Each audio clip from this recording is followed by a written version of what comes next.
All right. I am sick of getting letters. I have 7 letters this year from different companies I've done business with saying that my personal information has been stolen. I will cover a couple of them, but the new one is really going to irritate me. I've been part of the MGM breach, the Caesars breach. No, I'm not a degenerate gambler, even though I joke about that. I just have accounts with them and got stolen. I got one from Welltalk now because I've had blood work done at a local place, and apparently they use Welltalk. My information was apparently part of the Move It breach that would happen for them. I've had 2 other letters from the Move It breach. The Move It breach really is getting me on this one. 3 different companies have sent me letters just because of that, and I'm going to cover that more in another video.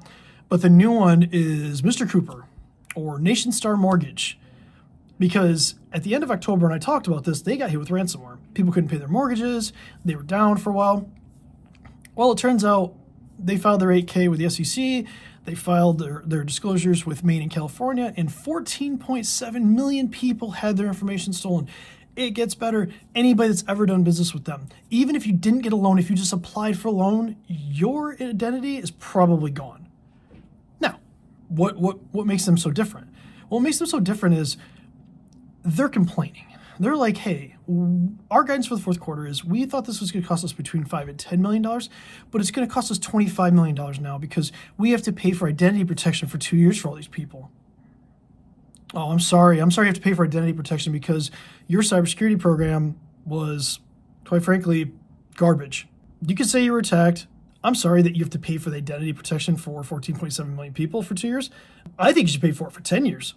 Honestly. Why not? Why do we limit this to 2 years? Oh, because the laws probably say 2 years, right? Yeah. We should probably change that. All people involved with this are going to have to worry about their identities, and they get off with a $25 million charge. Meanwhile, they can make all this money in mortgages, and nothing happens to them. This has to change. Something has to be done. Companies that get away with this, it's becoming all too familiar. It's becoming all too common that we get these letters, and people are becoming numb to it.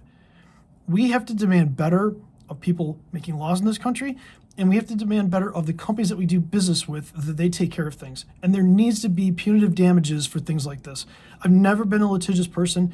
I'm not a person that's ever really been part of the class action lawsuit gang, but honestly, I'm about ready to start. So tell me down below what you think, and until next time, stay cyber safe.